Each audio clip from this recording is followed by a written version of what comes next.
30 लाख की कस्टम जांगशुए BA2 zero champion version motorcycle मेरे पड़ोसी ने 3,000 रुपये में स्क्रैप वाले को बेच दी, और ऊपर से वो एकदम खुश होकर बोला कि मैंने तेरा कूड़ा साफ कर दिया, अब मुझे 1,500 रुपये दे। मैंने न रोया न चिल्लाया, बस परचेज इनवॉइस और मॉडिफिकेशन लिस्ट लेकर सीधे थाने पहुंच गया। अब मुझे बड़ी बेसब्री से वेट है उस मोमेंट का जब पुलिस उसे बताएगी कि 10 साल से कम की सज़ा नहीं होगी। उस वक्त उसके चेहरे पर क्या होगा, ये सोचकर ही मजा आ रहा है। मेरा नाम है जो हैंग, एक आम सा बाइक लवर। जब ड्रैगन कंट्री की जांगशुए मोटरसाइकिल ने वर्ल्ड सुपर बाइक चैंपियनशिप जीती तो मैंने तुरंत 15 लाख खर्च करके उस चैंपियन बाइक की एक से एक रेप्लिका बनवाई। वो बाइक मेरे लिए सिर्फ एक गाड़ी नहीं थी, वो ड्रैगन कंट्री की मैन्युफैक्चरिंग का गर्व था। हर एक पार्ट मैंने बड़े प्यार से चुना था। मॉडिफिकेशन तो जैसे एक एंडलेस जर्नी थी। इटली का इंपोर्टेड ब्रेम्बो ब्रेक कैलिपर एक पेयर ही 12,000 का था। स्वीडन का हेलेंस टॉप लेवल सस्पेंशन 20,000 का। फुल टाइटेनियम एलॉय टर्मिंगनी एग्जॉस्ट वो भी 20,000 का। छोटे बड़े सब मिलाकर मॉडिफिकेशन में कोई 15 लाख लग गए। इस बाइक ने इंटरनेशनल रेसिंग में फॉरेन ब्रांड्स की जीत की स्ट्रीक हुई थी। ड्रैगन कंट्री की मोटरसाइकिल पहली बार सबसे ऊंचे पोडियम पर खड़ी हुई थी। मैं उसे नीचे एक क्वाइट कोने में पार्क करता था जहां किसी को कोई प्रॉब्लम नहीं थी। रोज शाम घर जाने से पहले उसे अच्छे से साफ करता, तब ऊपर जाता। तीसरे ही दिन मेरे पड़ोसी वांग जेनजुन का कॉल आया। वो सामने वाले फ्लैट में रहता है, कोई 5,055 साल का रिटायर्ड वर्कर। उसे बिल्डिंग की हर बात में टांग अड़ाने की आदत है। किसका डस्टबिन लेट हुआ, किसकी गाड़ी टेढ़ी खड़ी है, सब में उसकी राय होती है। लोग उसकी उम्र की वजह से इग्नोर कर देते हैं। फोन पर वांग जेनजुन की आवाज़ में एक अजीब सी खुशी थी। जो छोटे हो ना? हाँ वांग अंकल, क्या हुआ? नीचे जो मोटरसाइकिल खड़ी है वो तेरी है? हाँ मेरी है। क्यों? बड़ी जगह घेर रही है, बड़ी दिक्कत है, लोगों को चलने में प्रॉब्लम हो रही है। मैंने वो बाइक ग्रीन बेल्ट के पास एक खाली जगह पर रखी थी जहां किसी को कोई दिक्कत नहीं थी। वांग अंकल, वो जगह किसी के रास्ते में नहीं है। नहीं है मतलब? मैं कह रहा हूँ है तो है। वैसे तो टेंशन मतलब मैंने ऑलरेडी हैंडल कर दिया। हैंडल? कैसे? बेच दी। मेरे दिमाग में जैसे एक धमाका हो गया। बेच दी? आपने मेरी बाइक कैसे बेच दी? कितने में बेची? 3,000 में। 3,000 कम थोड़े ही हैं, एक पुरानी मोटरसाइकिल के 2 पहिए और लोहे का ढेर। 3,000 में बिका तो अच्छा ही है। मुझे थैंक यू बोल। मेरा गुस्सा एकदम पीक पर पहुंचा, फिर अचानक ठंडा हो गया। मैंने खुद को शांत किया। ऐसे लोगों से चिल्लाना या झगड़ना ये सबसे कमज़ोर तरीका है। उसे ब्रेम्बो का पता नहीं, हेलेंस का नहीं, लिमिटेड एडिशन क्या होती है कुछ नहीं पता। उसकी दुनिया में उसने किसी का कूड़ा साफ किया और अच्छे दाम दिलवाए तो वो हीरो है। जो चुप क्यों है? खुश हो गया। सुन, वो 3,000 में से आधे मुझे देने होंगे। मेरी वजह से ही मिले हैं, वरना 1,000 भी नहीं मिलते। ठीक है, वेट करो। फ़ोन काट कर मैंने परचेज कॉन्ट्रैक्ट, पेमेंट इनवॉइस और हर एक मॉडिफिकेशन पार्ट की रिसीट निकाली। इंपोर्ट कस्टम्स डॉक्यूमेंट, 15 लाख का परचेज इनवॉइस, 15 लाख की मॉडिफिकेशन लिस्ट। हर आइटम क्लियरली लिखा था, brand, model, price, purchase date, सब कुछ। पूरे 47 पेजेस प्रिंट किए। हर पेज जैसे एक गवाह था। वांग जेनजुन, तुमने खुद ये रास्ता चुना है। अगर तुम्हें लगता है वो बाइक 3,000 की थी तो कोर्ट में जाकर बताना। अगले दिन मैं वो मोटा सा फाइल लेकर थाने पहुंचा। एक यंग ऑफिसर ली ने मुझे रिसीव किया। जी बताइए, क्या काम है? सर, मैं कंप्लेंट करने आया हूँ, मेरी मोटरसाइकिल चोरी हो गई। ली ऑफिसर ने FIR बुक निकाली। नाम, ID, बाइक कब और कहाँ से गई? कल शाम, मेरे बिल्डिंग के नीचे से। कौन सी ब्रांड की बाइक थी? कितने टाइम से थी? इनवॉइस है? ली ऑफिसर रूटीन क्वेश्चंस पूछ रहे थे। उनके लिए बाइक थेफ्ट कोई नई बात नहीं थी। जांगशुए BA2 zero RRS world super bike championship winner की एक से एक रेप्लिका। जांगशुए बाइक का नाम सुनकर ली ऑफिसर के चेहरे पर कोई रिएक्शन नहीं आया। क्लियरली उन्हें ब्रांड की नॉलेज नहीं थी। फिर मैंने वो फाइल उनके सामने रख दी। इनवॉइस और सारे डॉक्यूमेंट्स लाया हूँ। ली ऑफिसर ने ऊपर वाला पेज उठाया। जब उन्होंने देखा 15 लाख रुपए मात्र, तो उनका हाथ रुक गया। सर, ये इनवॉइस जेन्युइन है? बिल्कुल। ये चैंपियन वर्जन की रेप्लिका है, मास प्रोडक्शन से कहीं बेहतर। ओनर डिटेल्स सब मेरे नाम पर हैं, वेरीफाई कर सकते हैं। ली ऑफिसर का एक्सप्रेशन सीरियस हो गया। वो पेजेस एक एक करके पलटने लगे। Brembo brake caliper 12,000, Termignoni full exhaust 23,000, Ohlins rear suspension 21,000। Pages पलटने की स्पीड कम होती गई। जब आखिरी पेज पर टोटल 30 लाख देखा तो उनकी सांस अटक गई। साथ बैठे एक सीनियर ऑफिसर भी झुककर देखने लगे। ये सिंपल बाइक थेफ्ट नहीं है, ये एक मेजर थेफ्ट केस है। केस वैल्यू इतनी ज्यादा थी कि पूरा मैटर एकदम बदल गया। सर, 1 मिनट, मुझे स्टेशन इंचार्ज को इन्फॉर्म करना होगा। वो फाइल लेकर अंदर भाग गए।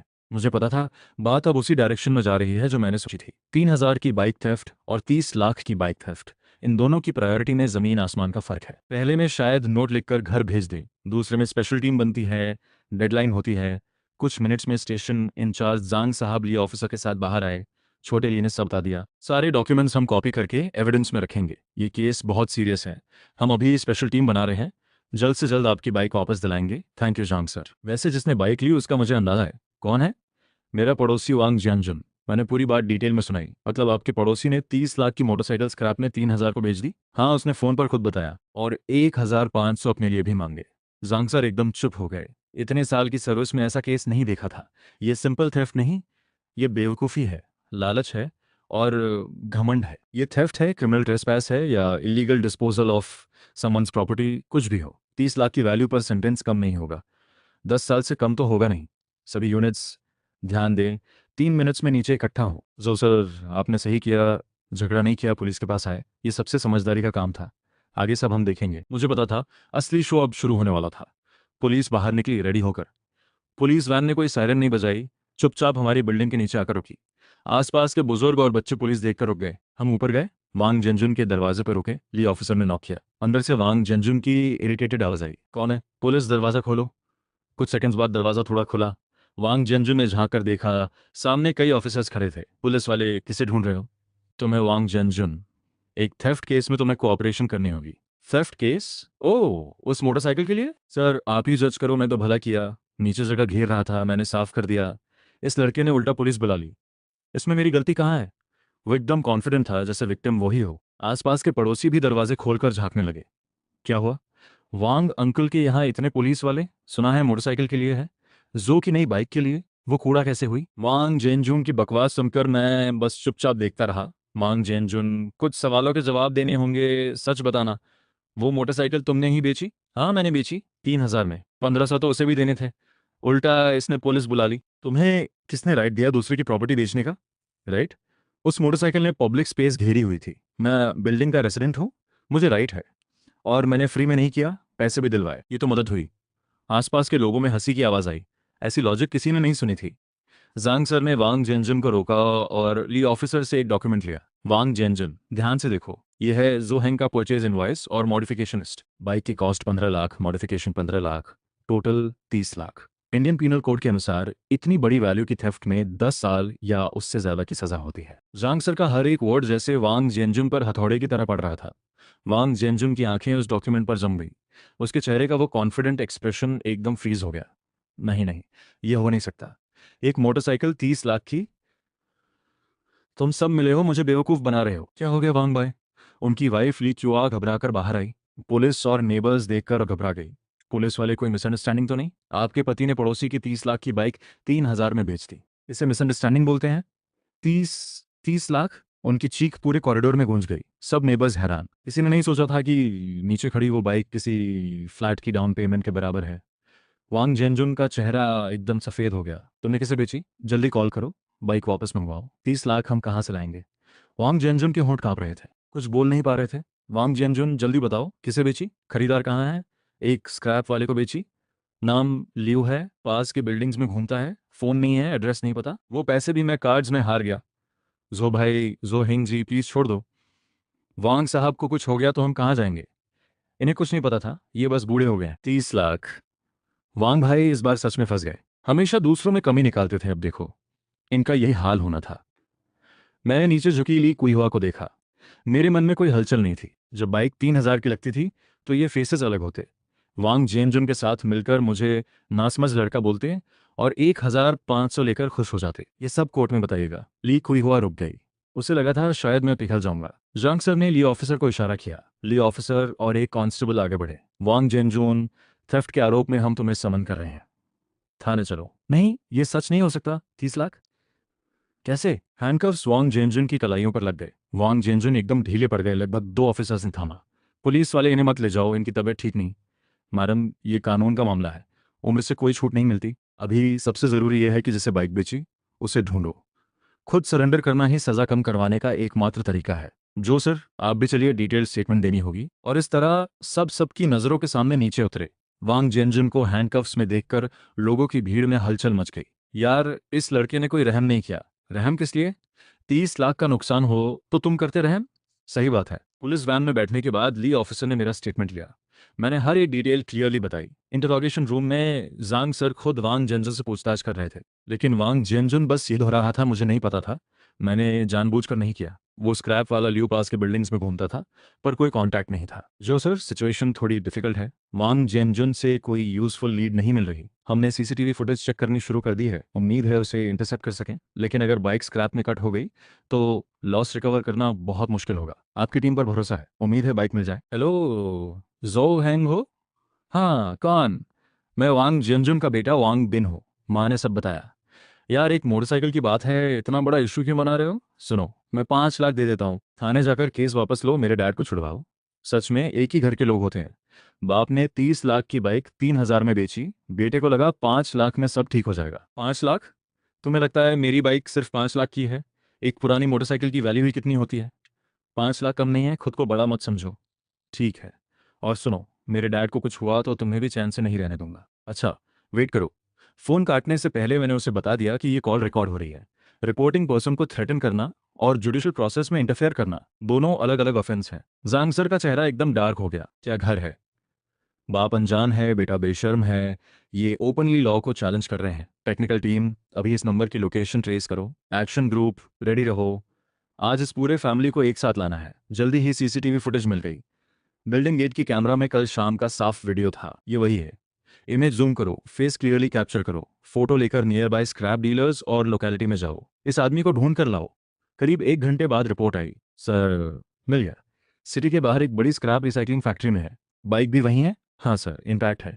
थोड़े छोटे स्क्रैचेस हैं, बड़ा कोई डैमेज नहीं। बढ़िया। जो सर, चलिए साथ। कच्ची रोड पर 15 मिनट के बाद हम पहुंचे। पुराना मेटल, प्लास्टिक, कार्डबोर्ड सब जगह ढेर लगे थे।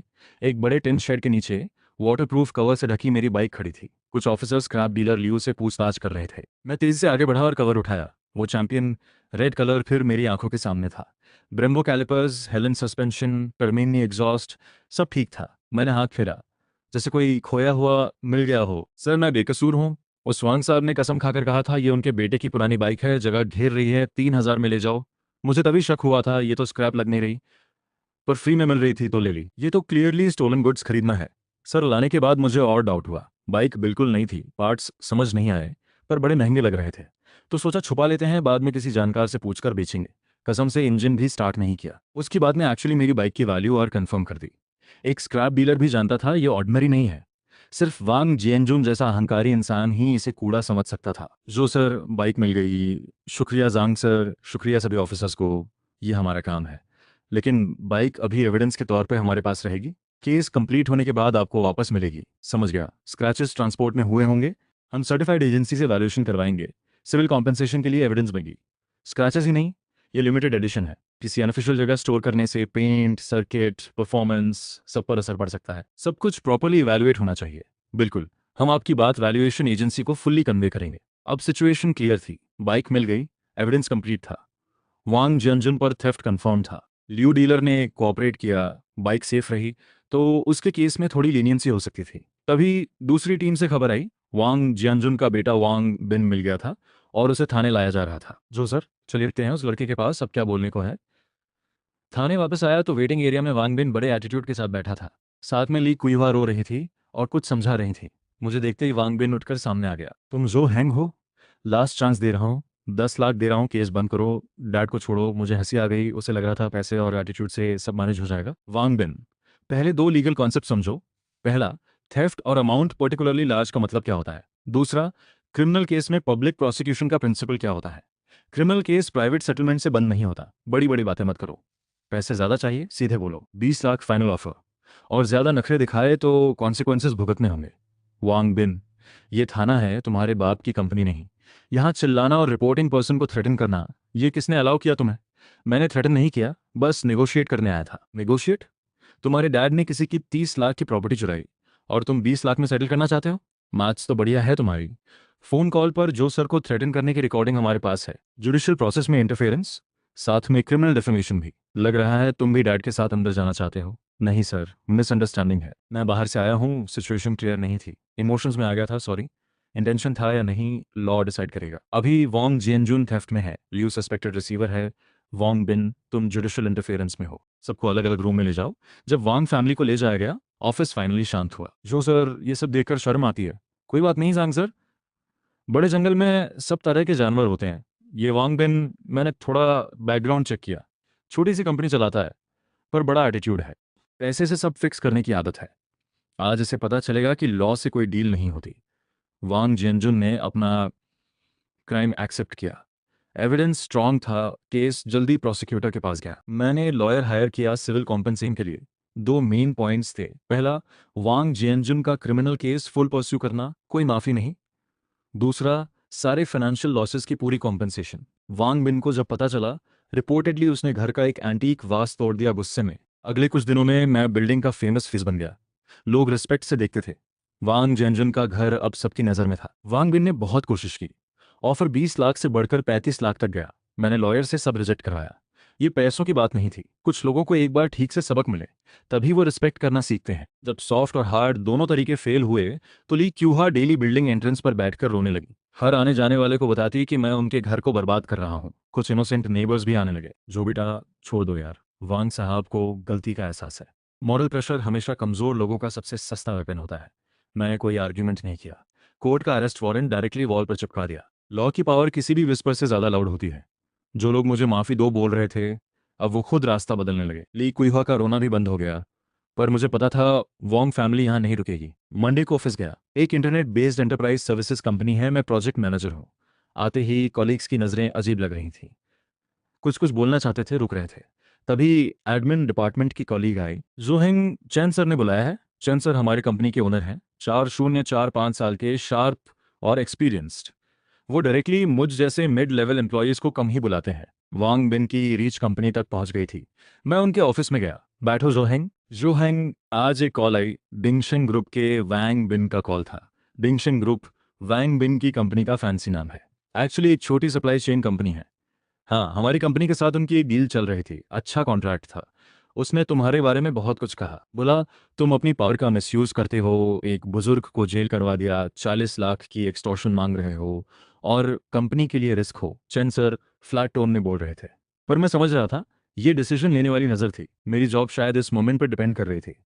चंद सर, उसने आपको मेरी साइड नहीं बताई, बस नेबर डिस्प्यूट बताया। सर, मेरी 30 लाख की कस्टम मोटरसाइकिल थी। मेरे पड़ोसी ने उसे स्क्रैप में 3,000 में बेच दिया। फिर कॉल करके 1,500 मांगे। बाद में उसके बेटे वांग बिन ने कॉल पर थ्रेटन किया कि 5 लाख में सेटल करो। जब मैंने मना किया, वो थाने आया, पुलिस के सामने से धमकाया। ये सब बोलकर मैंने वो पूरी फाइल निकाली, सारे इन्वॉइसेस, सारे एविडेंस। फिर फ़ोन निकाला और वांग बिन की रिकॉर्डिंग प्ले की। मेरे डैड को कुछ हुआ तो तुम्हें भी चैन नहीं मिलेगा। उसकी आवाज़ उस क्वाइट ऑफिस में बहुत लाउड लगी। चैन सर का एक्सप्रेशन पढ़ने लायक था। उन्होंने डॉक्यूमेंट्स उठाए और तेजी से देखे। जो हैंग, तुम राइडर हो? ये जांग शुए 820 रुपये का एक से एक रेप्लिका है।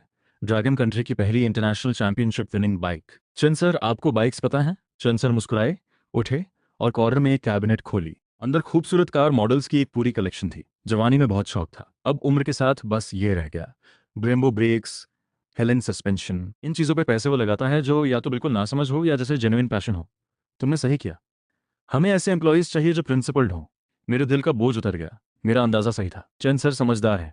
Hello, sales department. मैं चेन डोंग बोल रहा हूँ। डिंगशिंग ग्रुप के साथ जो प्रोजेक्ट चल रहा है, उसे इमीडिएटली टर्मिनेट करो। रीज़न, एक ऐसी कंपनी जो बिजनेस डील से हमारे एम्प्लॉयज़ को थ्रेटन करे, उसके साथ हम काम नहीं कर सकते। जो हिंग, तुमने मुझे एक बड़ी बात याद दिला दी। मुझे डर था कि एक दिन वो हमारी कंपनी को भी इसी तरह थ्रेटन करे। तुमने हमें पहले ही एक बड़े खतरे से बचा लिया। चंद सर के ऑफिस से निकलते वक्त सूरज थोड़ा और चमकीला लगा। वांग बिन का प्लान पूरी तरह फेल हो गया। उल्टा उसकी अपनी कंपनी का एक बड़ा क्लाइंट चला गया। शाम को मेरे लॉयर का कॉल आया। जो सर, एक अच्छी खबर है, कार डैमेज रिपोर्ट आ गई। क्या निकला? जितना हमने सोचा था उससे कहीं बेहतर रिजल्ट है। स्क्रैचेस के साथ साथ एक्सपर्ट्स ने इलेक्ट्रॉनिक सिस्टम्स में मॉइस्चर डैमेज का रिस्क भी आइडेंटिफाई किया है। डायरेक्ट फाइनेंशियल लॉस एस्टिमेट है 48,000 रुपये। प्लस इस बाइक का सेकंड हैंड मार्केट वैल्यू लगभग 15% कम होगा, क्योंकि ये स्टोलन रह चुकी है। टोटल क्लेम कम से कम 8 लाख से ऊपर जाएगा। ये रिपोर्ट क्रिमिनल केस में भी एविडेंस के तौर पर जाएगी। वांग जियनजुन के लिए 10 साल से कम तो होगा नहीं। मुझे सुनकर सच में अच्छा लगा। प्रोफेशनल काम प्रोफेशनल्स को ही देना चाहिए। मैं कोई बदला लेने वाला इंसान नहीं हूँ, पर जो गलती हुई उसका नतीजा तो भुगतना ही होगा। अगले कुछ दिनों में वैंग बिन एकदम गायब हो गया। चैन सर का सर्कल में काफ़ी नाम था। उन्होंने ओपनली कह दिया कि डिंगशेंग ग्रुप के वांग बिन का कोई भरोसा नहीं। कई कंपनीज ने उससे डील करने से पहले सोचना शुरू कर दिया। वांग बिन अपनी बिजनेस प्रॉब्लम्स में इतना उलझ गया कि मेरे पास आने की उसे फुर्सत ही नहीं रही। वांग जियनजुन का क्रिमिनल केस जल्दी चला। कोर्ट डेट पर मैं विक्टिम की हैसियत से गया। 1 महीने से भी कम में वो जैसे 10 साल बूढ़े हो गए थे। क्या आप मानते हैं कि आपने गलत किया? हाँ, मैंने गलत किया, सच में गलत किया। मुझे वो बाइक नहीं छूनी चाहिए थी। लालच में आ गया। पहली बार उनके चेहरे पर सच्चा पछतावा दिखा, पर अब बहुत देर हो चुकी थी। कोर्ट कोई बार्गेनिंग की जगह नहीं होती। अक्यूज वांग जियनजुन को थेफ्ट का दोषी पाया गया है। अमाउंट पर्टिकुलर लार्ज है और सीरियस कॉन्सिक्वेंसेस हुए हैं। एविडेंस क्लियर है। Sentence to 11 years imprisonment, 3 years deprivation of राजनीतिक राइट्स और 50,000 फाइन। वर्डिक्ट सुनते ही वांग जियनजुन की आंखें पलट गईं और वो डॉक में गिर पड़े। वांग फैमिली के लिए ये सबसे बुरा दिन था। 50 साल के इंसान के लिए 11 साल का मतलब क्या होता है, सब समझते हैं। ली शुई हो बहुत बीमार पड़ गई। सुना कि हॉस्पिटल में 1.5 महीने रही। वांग बिन के सामने सिविल कॉम्पनसेशन का मामला था। उनके लॉयर ने आर्ग्यू किया कि मेरी क्लेम ज़्यादा है, खासकर सेकंड हैंड वैल्यू लॉस का कोई लीगल बेसिस नहीं। मेरे लॉयर ने क्वाइटली एक डॉक्यूमेंट निकाला जिसमें इस कस्टम जांग शुए चैंपियन वर्जन की कलेक्टर्स वैल्यू और मार्केट वैल्यू क्लियरली मेंशन थी। इस रिपोर्ट ने ओपोनेंट के सारे आर्ग्यूमेंट्स ध्वस्त कर दिए। कोर्ट ने मेरी लगभग सारी डिमांड्स मान ली। वांग जेनजुन और फैमिली को टोटल 3,86,000 रुपए का कॉम्पनसेशन देना था। ये वांग बिन के लिए बहुत बड़ा झटका था। उसने सब कुछ बेचना शुरू किया। 20 साल पुराना घर बिका। ली कुरिहा के गहने गए। उसकी BMW गई। ऑफिस के इक्विपमेंट सेकंड हैंड साइट्स पर आ गए। दिंगशन ग्रुप पहले से ऑर्डर्स खो रही थी। अब ओनर खुद केस में फंसा था। पैसे खत्म थे। सप्लायर्स पैसे मांगने आने लगे। 2 महीने से भी कम में दिंगशन ग्रुप ने बैंक्रप्सी डिक्लेयर कर दी। वांग बिन, जो कभी वांग सर था, अब लोगों की नज़र में एक डिफॉल्टर था। एक बार उसका कॉल आया, कुछ टाइम मांगा, किस्तों में कॉम्पनसेशन देने की बात की। मैंने हाँ कर दी, पर एक कंडीशन रखी, उसे एक पब्लिक अपॉलॉजी लेटर लिखना होगा। उसमें सब कुछ ऑनेस्टली लिखना होगा। बाप की लालच, अपनी बेशर्मी, मुझे थ्रेटन करना, जुडिशियल प्रोसेस में इंटरफियर करना, सब कुछ। और वो लेटर बिल्डिंग के नोटिस बोर्ड पर लगाना होगा। उसके पास कोई चॉइस नहीं था तो उसने मान लिया।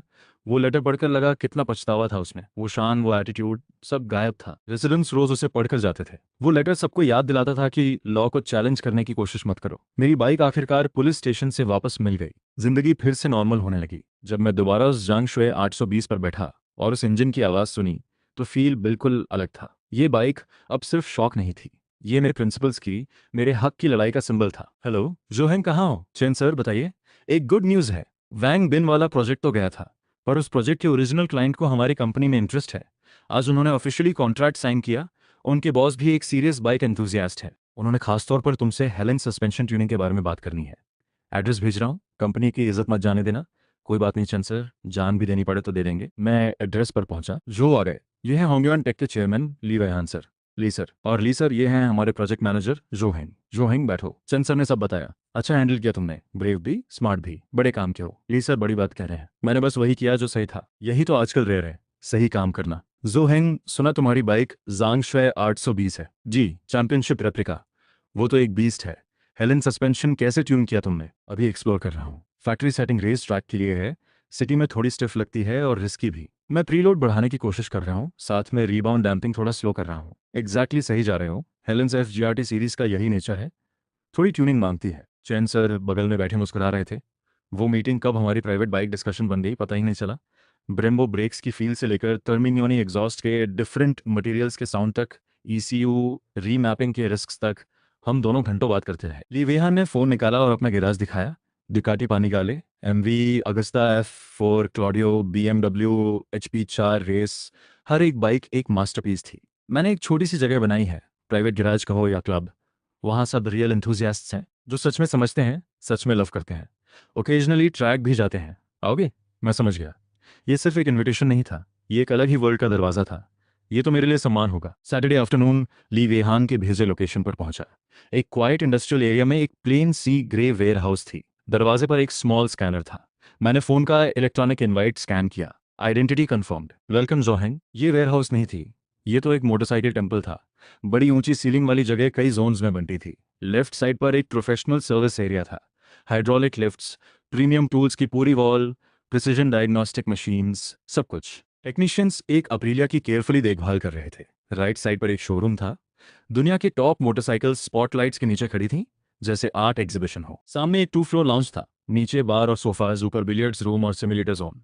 कैसा लगा मेरा सीक्रेट बेस? ली भाई, ये तो हर राइडर का सपना है। हम सब यहाँ एक जैसे हैं, लीसा नहीं, बस ली भाई बोलो। उन्होंने मुझे सबसे इंट्रोड्यूस कराया। ये जो हैंग है, रियल टेक्निकल प्लेयर। ये जो सर हैं, सिटी के टॉप इकोनॉमिक लॉयर्स में से एक। ये डॉक्टर सन है, रुइजन हॉस्पिटल के सीनियर कार्डियक सर्जन। और ये लिन सर, इन्होंने अपनी गेमिंग कंपनी बनाई, रिसेंटली लिस्टेड भी हो गई। हर कोई अपने फील्ड का एक्सपर्ट था। एक ही कॉमन थ्रेड था, बाइक्स के लिए डीप जेन्युइन पैशन। मैं हर किसी से हाथ मिला रहा था और सोच रहा था कि अगर वांग जिनजुन इतना स्टूपिड नहीं होता, शायद मैं कभी यहाँ नहीं पहुंचता। तभी एक स्लाइटली शार्प आवाज आई, जांगशुए चैंपियन वर्जन। हाँ सुना है। तुम वही हो ना जिसके पड़ोसी ने बाइक बेची और उसने उसे 11 साल अंदर करवा दिया? शाओमा, थोड़ा ध्यान से बात करो। पर वो शाओमा रुकने वाला नहीं था। उसका नाम था माजून, घर का रियल एस्टेट बिजनेस था, रिच किड था। उसकी बाइक थी एक मॉडिफाइड BMW S1200। ली भाई, मेरा कोई बुरा मतलब नहीं, बस क्यूरियस हूँ।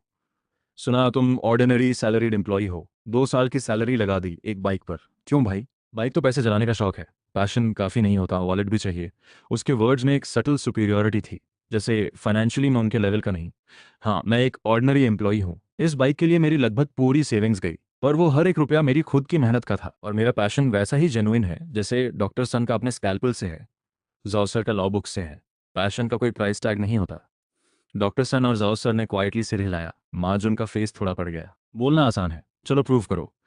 मेरी S1000R में एक प्रॉब्लम है, कॉर्नरिंग में फ्रंट व्हील थोड़ा अनस्टेबल लगता है। अगर तुम सच में टेक्निकल हो तो बताओ क्या है, फिर मैं मान लूंगा। सब देखने आ गए। मार्जुन की BMW S1000R एक लिफ्ट पर खड़ी थी, full carbon fibre body, race foot pads और AK फॉर्ज्ड व्हील्स। बड़ा एक्सपेंसिव सेटअप था।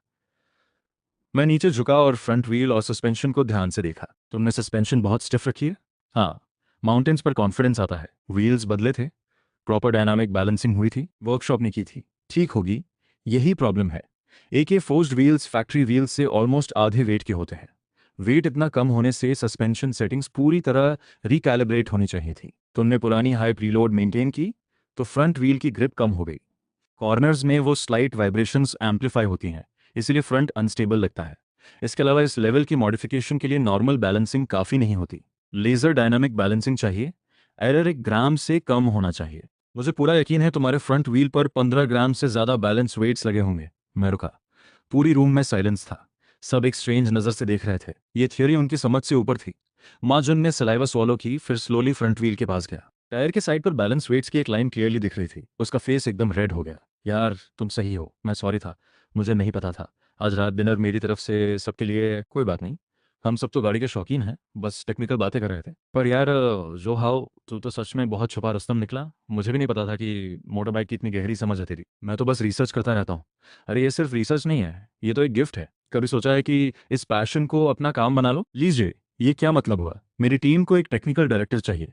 मेरे नाम से एक सेमी प्रोफेशनल रेसिंग टीम है, होंगयुन पावर। ये टीम देश के अंदर ट्रैक डेज और चैंपियनशिप में हिस्सा लेती है। पहले जो इटालियन इंजीनियर था वो फैमिली की वजह से वापस चला गया। तब से मैं ऐसा कोई ढूंढ रहा हूँ जिसे टेक्निकली भी पता हो और मोटर बाइक का जुनून भी हो। आज तुझे देखकर लगा तू ही सबसे सही बंदा है। ये इनविटेशन मेरे दिमाग में एक बॉम्ब की तरह फटी। टीम का टेक्निकल डायरेक्टर, ये तो हर मोटर बाइक फैन का अल्टीमेट ड्रीम होता है, जहां पैशन और काम एक साथ मिल जाए। पर मैं तो एक प्रोजेक्ट मैनेजर था, इस फील्ड में कोई एक्सपीरियंस नहीं था मेरे पास। एक्सपीरियंस तो धीरे धीरे आता है, पर मशीन्स की जो समझ और टैलेंट है तेरे अंदर, वो कोई सीख नहीं सकता। मैं तुझे अभी की सैलरी का 3 गुना दूंगा, साथ में टीम की परफॉर्मेंस पर बोनस भी। बस गाड़ी की ट्यूनिंग, सेटअप और रेस डेटा एनालिसिस देखनी है। क्या हिम्मत है, ट्राई करेगा? मुझे साफ लग रहा था लीवेहा मजाक नहीं कर रहा था। एक तरफ स्टेबल वाइट कॉलर जॉब, दूसरी तरफ रेसिंग की दुनिया, जहां जोश और चैलेंज दोनों है। जिंदगी में ऐसा मौका कितनी बार आता है जब तुम अपनी असली पैशन के पीछे जा सको। मैंने बिना सोचे हाँ कर दी। बढ़िया, बढ़िया, आओ सेलिब्रेट करते हैं। नए इंजीनियर के आने पर चीयर्स। क्लब से बाहर निकला तो शाम हो गई थी और मैं अंदर से हल्का हल्का फील कर रहा था, जैसे पैर जमीन पर नहीं बादलों पर हों। कुछ दिन बाद मैंने अपना काम हैंडओवर किया और चेनजोंग को रेजिग्नेशन दे दी। उन्हें कोई हैरानी नहीं हुई, बस मुस्कुराए और अपनी स्पेशल दाहोंग पाओ टी बनाई। मुझे पता था तू जैसा बंदा यहाँ ज़्यादा दिन रुकने वाला नहीं था। हम बहुत देर तक बातें करते रहे, गाड़ियों के बारे में, फ्यूचर के बारे में, ड्रीम्स के बारे में।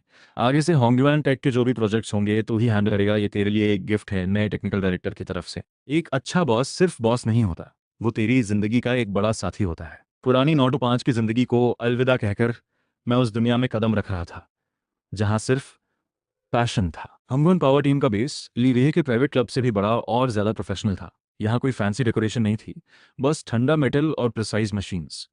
बड़े से क्लीन वर्कशॉप में कई heavily modified Yamaha 9 race bikes खड़ी थीं। हर एक की कीमत मेरी जांगशुए 820 के बराबर थी। एक तरफ इंजन और सस्पेंशन का वर्कशॉप था, दूसरी तरफ हाई परफॉर्मेंस टायर्स और स्पेयर पार्ट्स का स्टोर था। ऊपर था डेटा एनालिसिस सेंटर, जहां बड़े स्क्रीन्स पर कॉम्प्लेक्स टेलीमेट्री कर्व्स चल रहे थे। यही मेरी नई बैटलफील्ड थी। वेलकम जोजोन। टीम के लोग थोड़े अजीब स्वभाव के हैं, उनसे थोड़ा एडजस्ट करना पड़ेगा। उनके एटीट्यूड में एक तरह की टेस्टिंग झलक रही थी। टीम के मेन मेंबर्स में मैनेजर जांग टाओ के अलावा चीफ टेक्नीशियन ओल्ड लियू भी था। उसने मुझे देखकर कोई ग्रीटिंग नहीं दी, बस अपनी बाइक में लगा रहा। उसे लग रहा था मैं बस बातों और पीपीटी से ऊपर आया हूँ, कोई काम का नहीं। फिर जांग टाओ मुझे टीम के लीड राइडर गाओ फे से मिलाने ले गया। तो तुम ही हो वो नए डायरेक्टर जिन्हें ली जोंग ने बुलाया है। सुना है पहले किसी इंटरनेट कंपनी में प्रोजेक्ट मैनेजर थे। उम्मीद है टेक्निकल काम उतना अच्छा हो जितनी अच्छी जांगशा 820 है तुम्हारी। उसकी बात में साफ चैलेंज था। मुझे गुस्सा नहीं आया। इन लोगों के लिए जो रोज ट्रैक पर जान लगाते हैं, कोई भी टाइटल या रिज्यूम में मैटर नहीं करता, सिर्फ रियल परफॉर्मेंस ही इन्हें इंप्रेस कर सकती है। जांग मैनेजर, क्या आप पिछली रेस में नंबर 1 कार का सारा टेलीमेट्री डेटा निकाल सकते हैं? साथ में टायर्स की यूज़ के बाद की फोटोज भी चाहिए। ठीक है, कोई प्रॉब्लम नहीं। मैं डेटा एनालिसिस सेंटर में पूरे 5 घंटे बैठा रहा। गाउफे के हर लैब को सैकड़ों छोटे छोटे हिस्सों में तोड़कर एनालाइज किया। Throttle position, braking force, engine RPM, suspension compression और रीबाउंड, हर एक डिटेल पर नजर रखी। शाम 5 बजे मैं एक रिपोर्ट लेकर सबको मीटिंग के लिए बुलाया। बकवास है, मेरा काम रुक गया। नए बॉस, नई तरकीबें। दोस्तों जरा देखो, ये पिछली रेस के बाद रियर टायर के राइट साइड की फोटो है। यहाँ टायर के एज पर क्लियरली कोल्ड टेयर का निशान दिख रहा है। ये तो नॉर्मल है। जुहाई ट्रैक पर राइट कॉर्नर ज्यादा है, राइट साइड ज्यादा घिसती है। और उस दिन टेम्परेचर भी कम था। टायर वर्किंग टेम्परेचर तक पहुंच नहीं पाया था। सही बात है, पर सवाल ये है, सिर्फ राइट एज पर यह निशान क्यों है? अगर टेम्परेचर की प्रॉब्लम होती तो पूरे राइट साइड पर निशान होते। ये देखो, T7 से T8 हेयरपिन कॉर्नर के एग्जिट पर रियर सस्पेंशन का डायनामिक डेटा। जब एग्जिट पर फुल थ्रॉटल दिया, रियर सस्पेंशन तेजी से कंप्रेस हुआ, पर रीबाउंड स्पीड क्लियरली ज्यादा थी। इससे उस मोमेंट में बाइक का टेल बाउंस कर गया और टायर का ग्राउंड प्रेशर अनस्टेबल हो गया। उन कुछ मिलीसेकंड्स में टायर एक साथ स्लिप भी कर रहा था और सरफेस को टेयर भी कर रहा था। इसीलिए टायर के एज पर ये यूनिक मार्क्स आए। मेरी बात सुनकर पूरी मीटिंग में एकदम साइलेंस हो गई। ओल्ड लियो के चेहरे की बोरियत शौक में बदल गई और गाओ फे की आंखों की तकरार गहरी सोच में। यार, इसने जो कहा ये बिल्कुल वही है जो मैं ट्रैक पर फील करता था। एग्जिट पर बाइक हैंडल नहीं कर रही थी, पर मैं समझ नहीं पाया क्यों। मुझे लगा शायद मैं थ्रॉटल ज्यादा खोल रहा हूँ, पर असली प्रॉब्लम रियर सस्पेंशन के रीबाउंड डैम्पिंग में थी। मेरा सजेशन था रियर सस्पेंशन का रीबाउंड डैम्पिंग 2 स्टेप स्लो करना। इससे थोड़ी एजिलिटी कम होगी, पर एग्जिट पर बाइक ज्यादा स्टेबल और प्लांटेड रहेगी। कंजर्वेटिव एस्टिमेट के हिसाब से सिंगल लैप टाइम कम से कम 0.3 सेकंड्स कम होगा, और वो भी सेफ्टी से। सब लोग हैरान होकर मुझे देखते रहे, फिर सब उठे और जोरदार तालियां बजाईं। मैं समझ गया, उस मोमेंट से टीम में मेरी पोजीशन पक्की हो गई। 3 दिन बाद जुहाई इंटरनेशनल सर्किट पर होंगयुआन पावर टीम ने एक पूरा ट्रैक बुक किया, एक दिन की प्राइवेट टेस्टिंग के लिए। ये मेरे लिए पहला रियल टेस्ट था। ओल्ड लियो 2 टेक्नीशियंस के साथ मेरे डेटा के बेसिस पर नंबर 1 रेस बाइक की फाइनल सेटअप कर रहा था। गाओ फे स्पोर्ट्स चेयर पर बैठा स्पोर्ट्स ड्रिंक पी रहा था और कॉम्प्लिकेट नजरों से मुझे देख रहा था। उसमें एक्सपेक्टेशन भी था, डाउट भी था, और एक हल्की सी एक्साइटमेंट भी। वो जल्द ही चेक करने वाला था कि इस डायरेक्टर की असली कैपेसिटी क्या है। जो जोंग, कितना कॉन्फिडेंट हो? डेटा झूठ नहीं बोलता, मुझे भरोसा है। ठीक है, ये तुम्हारी पहली परफॉर्मेंस है। सुबह 10 बजे ट्रैक का टेम्परेचर आइडियल हो गया। गांव पे गियर पहनकर नंबर 1 रेस बाइक पर सवार हुआ। इंजन की गूंज पूरे पिट एरिया में फैल गई। पहले 3 लैप्स टायर वार्म अप करो, फिर फील हो। डेटा सेंटर की स्क्रीन पर रियल टाइम टेलीमेट्री डेटा आने लगा। मेरी नजरें उस लाइन पर टिकी थीं जो रियर सस्पेंशन की मूवमेंट दिखा रही थी। कैसा फील हो रहा है? हाई स्पीड कॉर्नर्स पर बाइक पहले से ज्यादा स्टेबल है, पर स्लो कॉर्नर्स पर फ्रंट स्टीयरिंग उतना शार्प नहीं लगा। यही मैंने पहले से एक्सपेक्ट किया था। रीबाउंड डैम्पिंग स्लो करने से एजिलिटी कम होती है। घबराओ मत, और लैप स्लो। लेटर ब्रेकिंग और लेटर एंट्री पॉइंट ट्राई करो, एजिलिटी की कमी उससे कवर होगी। ओके। अगले लैप में गाउफे ने पुश करना शुरू किया। सब लोग मॉनिटर देखने लगे, किसी की सांस नहीं चल रही थी। फिर भी नहीं हो रहा, लिमिट पर हूं मैं। T9 वाला high speed corner full speed पर नहीं जा पा रहा, टेल लूज होने का डर है। वो बात कर रहा था ट्रैक के उस कॉर्नर के बारे में जहां स्पीड 200 किलोमीटर पर आवर से ज्यादा होती है। सस्पेंशन में कोई प्रॉब्लम नहीं होनी चाहिए, तो फिर प्रॉब्लम कहाँ है? Steering angle, trail, wheel base. समझ गया। गांव फे पिट में वापस आओ। क्या हुआ? ल्यू शिफू, फ्रंट फोक की टॉप क्लैंप खोलो, फोक को 5 मिलीमीटर नीचे करो। जोन, ये सही है क्या? फोक नीचे करने से स्टीयरिंग एंगल कम होता है, ट्रेल भी कम होता है, बाइक ज्यादा एजाइल होती है, पर हाई स्पीड कॉर्नर्स में ये और अनस्टेबल हो जाएगी। ये तो उल्टी ट्यूनिंग है। मैं इससे एग्री नहीं करता। ये तो रेसिंग ट्यूनिंग की बेसिक नॉलेज के खिलाफ है। हाँ, इस सेटिंग से तो मैं और नहीं चला पाऊंगा। नहीं, तुम सब सिर्फ स्टीयरिंग एंगल और ट्रेल देख रहे हो। एक और इंपॉर्टेंट फैक्टर भूल रहे हो, वो है सेंटर ऑफ ग्रेविटी। ये यामाहा R9 एक्सट्रीम लाइटवेट के लिए बहुत ज़्यादा कार्बन फाइबर पार्ट्स यूज़ करती है, इसलिए इसका centre of gravity factory bike से ज़्यादा ऊंचा है। और गॉफे की राइडिंग स्टाइल में बॉडी को ज़्यादा हैंग ऑफ किया जाता है। इससे हाई स्पीड कॉर्नर्स में राइडर और बाइक का कंबाइंड सेंटर ऑफ ग्रेविटी एक क्रिटिकल पॉइंट क्रॉस कर जाता है। इसीलिए सस्पेंशन चाहे कुछ भी एडजस्ट करो, अनस्टेबल ही लगेगी। मैं अभी बाइक का फ्रंट नीचे करके पूरी बाइक का सेंटर ऑफ ग्रेविटी नीचे लाना चाहता हूँ। सेंटर ऑफ ग्रेविटी की स्टेबिलिटी से स्टीयरिंग एंगल चेंज की इंस्टेबिलिटी को बैलेंस करना है। मेरी ये थियरी सुनकर ओल्ड ल्यू और गाउफे के मुंह खुले के खुले रह गए। सब मुझे ऐसे देख रहे थे जैसे कोई पागल बात कर रहा हो। मैनेजर ने सपोर्ट किया और उनकी बात फाइनल थी। आधे घंटे बाद बाइक की सेटिंग हो गई। गाउफे बहुत नर्वस होकर ट्रैक पर निकला। सब लोग ट्रैक के साइड में सेफ्टी वॉल के पीछे खड़े थे और नजरें गाउफे पर टिकी थीं। इंजन की आवाज़ दूर गई, फिर पास आई और ज़रा भी कम नहीं हुई। वो यामाहा R9 एक ग्राउंड हगिंग लाइटनिंग की तरह इनक्रेडिबल स्टेबिलिटी के साथ T9 कॉर्नर के एपेक्स से गुजरी। फुल थ्रॉटल, यार मैं फुल थ्रॉटल पर निकल गया। बहुत स्टेबल था, ऐसा लगा बाइक जमीन पर चिपकी हुई है। Latest lap time 1 minute 37.9 seconds. हम 37 सेकेंड्स में आ गए। जोजोंग, तुम तो जीनियस हो। इस टेस्टिंग की बड़ी सक्सेस से मैं टीम में एक आवाज़ में सुना जाने लगा। ओल्ड लियो मेरा सबसे लॉयल एग्जीक्यूटिव बन गया। मैं जो कहता वो बिना किसी आर्ग्यूमेंट के वो करता। गाओ फे तो मेरा इतना फ़ैन हो गया कि हर वक्त जोगे कहकर बुलाता था। हर कोई नेशनल सुपरबाइक चैंपियनशिप को लेकर कॉन्फिडेंट था। एक टीम मीटिंग में मैंने डेटा ड्रिवन टीम मैनेजमेंट का आइडिया दिया। ट्रैक पर गाओ फे को जो भी प्रॉब्लम आए, चाहे कितनी छोटी वाइब्रेशन हो, उसे एक बग की तरह रिपोर्ट करना था और मैं उसे एनालाइज करके सॉल्व करता। इस नए वर्किंग स्टाइल से टीम की एफिशिएंसी बहुत तेज़ी से बढ़ी। पूरी होंगयुन पावर टीम हाई स्पीड और ऑर्गेनाइज तरीके से चलने लगी। इस दौरान ली वह एक बार बेस पर आए। टीम की नई सी बदली हुई फील देखकर मेरी बहुत तारीफ की। जो हैंग, मुझे सच में तुम पर भरोसा था। तुमने टीम में एक नई जान डाल दी है। इस साल का चैंपियनशिप मुझे ज़रूर जीतना है। पर जब हम पूरी तरह तैयारी में लगे थे, तभी एक बुरी खबर आई। हमारे राइवल टियानलैंग टीम के स्टार राइडर लिंग फोंग ने 1 मिनट 37.5 सेकेंड्स का शॉकिंग टाइम निकाला, जो गाओफे के बेस्ट लैप से पूरे 0.4 सेकेंड्स फास्ट था। गाओफे जैसे ठंडे पानी में डूब गया। वो और लिंग फोंग पुराने राइवल्स थे, दोनों एक दूसरे को नहीं मानते थे। ये इम्पॉसिबल है, वो इतना फास्ट कैसे हो सकता है? उनकी बाइक और हमारी एक ही है, यामाहा R9। मॉडिफिकेशन स्पेक्स भी लगभग सेम थे, चाहे उनके टेक्नीशियंस कितने भी अच्छे हों। 0.4 सेकेंड्स का फर्क यूं ही नहीं आता। टियानलैंग टीम का टेक्निकल डायरेक्टर एक जापानीज था, जिसका नाम था वतानोबे यूइची। सर्कल में उसका नाम था। एक्सपीरियंस भी बहुत था, पर स्टाइल कंजर्वेटिव था। इतना बड़ा रिजल्ट उसके तरीके से नहीं लगता था। मैंने कंप्यूटर खोला, टियानलैंग टीम के पिछले पूरे सीजन के रेस वीडियोस और पब्लिक डेटा निकाले। पूरी दोपहर मैं डेटा सेंटर में बंद रहा, लिंगफेंग की race footage frame by frame देखता रहा। शाम को फिर सबको बुलाया। दोस्तों देखो, बाएं तरफ है गाओफे का T9 कॉर्नर फुल थ्रॉटल पर और दाएं तरफ है लिंगफोंग उसी कॉर्नर पर। क्या फर्क दिख रहा है? लगता है लाइन थोड़ी अलग है। लिंगफोंग का एंट्री पॉइंट मुझसे लेटर है, ज्यादा बाहर से।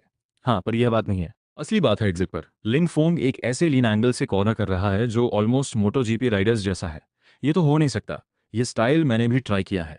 स्पीड बढ़ते ही लीन एंगल बढ़ने पर रियर स्लाइड होने लगता है, कंट्रोल ही नहीं रहता। हाँ, नॉर्मल कंडीशंस में यह फिजिक्स की लिमिट है, पर अगर उस बाइक पर कोई ब्लैक टेक्नोलॉजी हो। ये क्या है? मैंने बहुत देर रिसर्च किया। यह है इटालियन कंपनी मैग्नेटी मारेली का लेटेस्ट 6th जनरेशन ECU। इसमें बिल्ट इन है 6 एक्सिस गायरोस्कोप और GPS मॉड्यूल। ये बाइक का रियल टाइम लीन एंगल, एक्सेलरेशन और ट्रैक पोजीशन देखकर automatically engine power output adjust करता है। इससे राइडर कंट्रोल की लिमिट से थोड़ा बाहर जाकर भी एक्सप्लोर कर सकता है। यही है लिंगफोंग के उन 0.4 सेकंड्स का राज। मेरी बात सुनते ही पूरा रूम चुप। जो तो अब हम क्या करें? मैंने उस कंपनी से कांटेक्ट किया था, पर उन्होंने टियानलैंग टीम के साथ एक्सक्लूसिव सप्लाई एग्रीमेंट साइन किया है। इस सीजन में ड्रैगन कंट्री रीजन में यह सिस्टम सिर्फ उन्हें मिलेगा। तो फिर गया काम। कोई उम्मीद नहीं। सबके चेहरे पर निराशा साफ दिख रही थी। किसने कहा उनके बिना हम नहीं बना सकते? मैं अभी अनाउंस करता हूँ, होंगयुन पावर ECU प्रोजेक्ट ऑफिशियल शुरू होता है। मेरी इस बात ने मीटिंग रूम में बॉम्ब ब्लास्ट कर दिया। सब मुझे पागल की नज़रों से देखने लगे। जोजोंग, आप सीरियस हैं? ये कोई स्पैनर और स्क्रू से सॉल्व होने वाला काम नहीं है। ये इलेक्ट्रॉनिक्स है, प्रोग्रामिंग है, एल्गोरिदम है। हम किससे बनाएंगे? लव से? हम सब मैकेनिकल लोग हैं, सेमीकंडक्टर नहीं। ये तो बिल्कुल अलग फील्ड है। जोजे, कहीं थोड़ा जल्दबाजी तो नहीं हो रही? मैं समझता हूँ हारना नहीं चाहते, पर ऐसे पैनिक में कोई गलत डिसीजन नहीं लेना चाहिए। मैं जानता हूँ ये मुश्किल है, सुनने में पागलपन लगता है, पर मुश्किल होने का मतलब ये नहीं कि हम हार मान लें। एक top level ECU basically 3 parts से बनता है। पहला, हार्डवेयर, जिसमें micro controller, 6 axis gyroscope, GPS module और व्हील स्पीड सेंसर्स होते हैं। ये सब मार्केट से खरीदे जा सकते हैं, सबसे टॉप मॉडल्स लेंगे। इसके लिए ली जोंग डायरेक्टली हेल्प करेंगे। दूसरा, सॉफ्टवेयर, हार्डवेयर से आने वाला डेटा रियल टाइम में कोर एल्गोरिदम तक पहुंचाना होगा। इसके लिए एक टॉप एम्बेडेड सिस्टम्स इंजीनियर चाहिए, और वो मिल सकता है। तीसरा और सबसे इंपॉर्टेंट है algorithm. Lean angle, acceleration, wheel speed difference जैसे रॉ डेटा को इंजन पावर के प्रिसाइज कंट्रोल में कन्वर्ट करना। इसके लिए वर्ल्ड क्लास व्हीकल डायनामिक्स और कंट्रोल स्पेशलिस्ट चाहिए। यही 3 प्रॉब्लम्स सॉल्व करनी है। वतानबे यूइची ने मैग्नेटी मारेली खरीद लिया। हम नहीं खरीद सके, ये अनफेयर है, पर यह दुनिया कभी फेयर नहीं रही। मैं किसी जापानीज को हमारे ऊपर बैठने नहीं दूंगा। बढ़िया बात है, मैं ऑफिशियली इस प्रोजेक्ट का नाम रखता हूँ किलिंस हार्ट। लोग ढूंढो, पैसे की कोई लिमिट नहीं।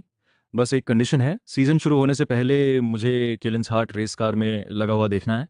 अगले कुछ दिन मैं लगभग टीम में ही रहने लगा। पुराने प्रोजेक्ट मैनेजर के एक्सपीरियंस से इस रिसर्च प्रोजेक्ट को सैकड़ों टास्क नोट्स में तोड़ा। हर नोड की रिस्पॉन्सिबिलिटी, टाइमलाइन और डिलीवरी स्टैंडर्ड फिक्स की। ली वेहे ने अपने सारे कॉन्टैक्ट्स और रिसोर्सेज लगा दिए। ग्लोबली टैलेंटेड लोग ढूंढे गए। जल्द ही सिलिकॉन वैली के 2 सीनियर एम्बेडेड इंजीनियर्स बड़े पैकेज पर आ गए, पर सबसे जरूरी एल्गोरिदम स्पेशलिस्ट मिल नहीं रहा था।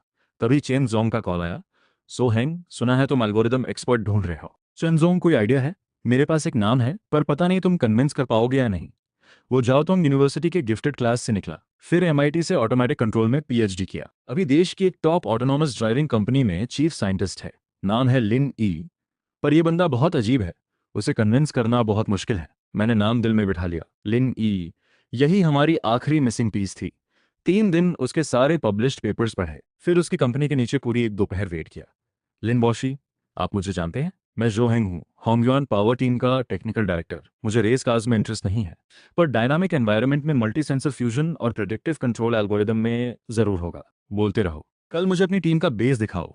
जब वो पहले दिन बेस आया, किसी से बात नहीं की, खुद को डेटा सेंटर में बंद कर लिया पूरे 48 घंटे। थ्योरी के हिसाब से यह पॉसिबल है, पर हमें एक कंप्लीटली न्यू मैथमेटिकल मॉडल बनाना होगा। एक non linear adaptive control model जो राइडर और बाइक को परफेक्टली एक साथ इंटीग्रेट करे। अगर हम ये थर्मोडायनेमिक्स प्रॉब्लम सॉल्व कर लें तो परफॉर्मेंस कम से कम 15% इंप्रूव होगी। उसकी बात हम में से बहुत कम समझ पाए, पर हर किसी के अंदर एक नई एनर्जी आ गई। प्रोजेक्ट ऑफिशियली अपने हार्डेस्ट फेज में आ गया। लिन ई और दोनों सॉफ्टवेयर इंजीनियर्स एल्गोरिदम और सॉफ्टवेयर बिल्ड कर रहे थे। मैं और ओल्ड लियो टेक्नीशियंस के साथ हार्डवेयर इंटीग्रेशन और टेस्टिंग कर रहे थे। ये टाइम के साथ एक रेस थी। प्रोसेस उससे कहीं ज्यादा टफ था जितना सोचा था। जर्मनी से आया 6 एक्सिस गायरोस्कोप और अमेरिका से आया माइक्रो कंट्रोलर। दोनों के लो लेवल प्रोटोकॉल्स मैच नहीं कर रहे थे। 2 यंग इंजीनियर्स ने 3 रातें जागकर एक ब्रिज प्रोग्राम लिखा। इंजन इग्निशन कॉइल का high frequency electromagnetic interference GPS signal की एक्यूरेसी को बर्बाद कर रहा था। ओल्ड लियो ने अपने सालों के एक्सपीरियंस से एक एविएशन ग्रेड शील्डिंग सॉल्यूशन निकाला। सबसे बड़ी मुश्किल आई एल्गोरिदम से ही। लिन ई का इनिशियल मॉडल बेंच टेस्टिंग पर परफेक्ट था, पर जैसे ही रियल बाइक पर लगाया बिल्कुल काम नहीं किया। गॉफे जब किलिंस हार्ट प्रोटोटाइप वाली बाइक पर बैठा तो लगभग क्रैश कर गया। ये ट्रैक्शन कंट्रोल सिस्टम नहीं, ये तो रैंडम एबीएस है। जब चाहिए नहीं तब आ जाता है, जब जरूरत हो तब गायब। लिनी का चेहरा उतर गया। कंप्यूटर के सामने बैठकर एरर कोड्स देखता रहा, कुछ नहीं बोला। ये एक जीनियस की पहली बड़ी फेल थी। लैब का परफेक्ट मॉडल रियल ट्रैक की ठंडी जमीन पर चकनाचूर हो गया। टीम का माहौल बहुत हैवी हो गया। थकान और प्रेशर ने सबको तोड़ना शुरू कर दिया। कुछ लोग प्राइवेटली बोलने लगे कि यह डिसीजन ही गलत था। यहाँ तक कि जांग टाओ ने भी मुझसे प्राइवेटली बात की। जोजोंग, मैं जानता हूँ प्रेशर बहुत है, पर सीजन शुरू होने वाला है।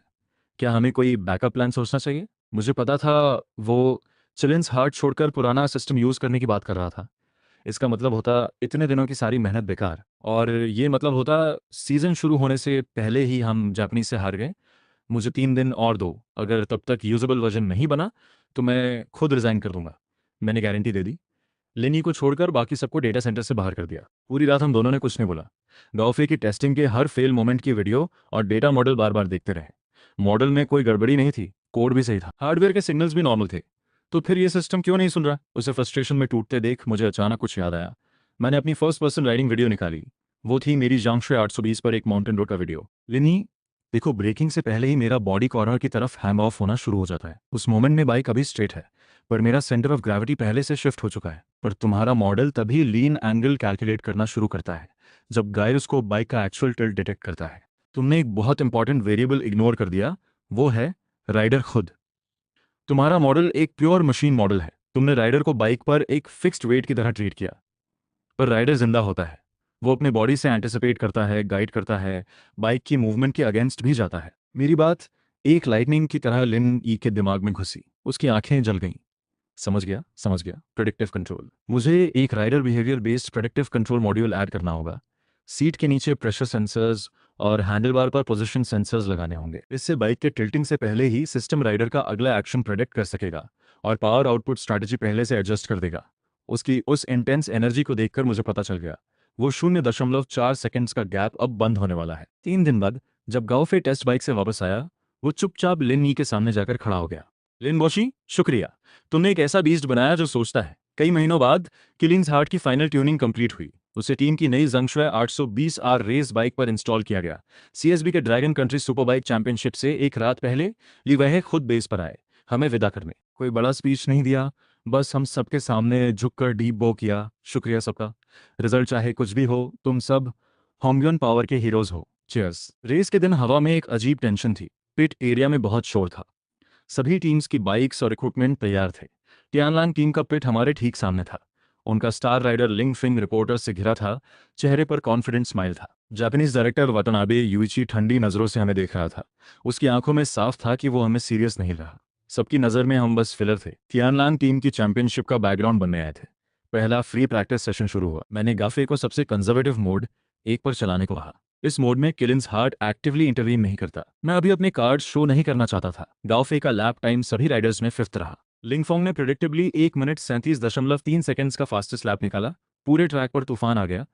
टियानलांग टीम के पिट में जश्न हो गया। वतानाबे यूइच के चेहरे पर जीत की मुस्कान थी। उसने जानबूझकर हमारी तरफ एक चैलेंजिंग नजर डाली। ओल्ड ल्यू का मन बहुत खराब हुआ। हाथ का स्पैनर फेंक दिया। पर सिर्फ मैं और लिनी जानते थे असली गेम अभी शुरू नहीं हुआ। दोपहर को दूसरा फ्री प्रैक्टिस सेशन शुरू हुआ। जो क्या अभी भी मोड 1 रखें? सुनो सब, किलिन सिस्टम को स्विच करो मोड 3 पर। मोड 3 हमारी सबसे एग्रेसिव, सबसे पावरफुल सेटिंग थी।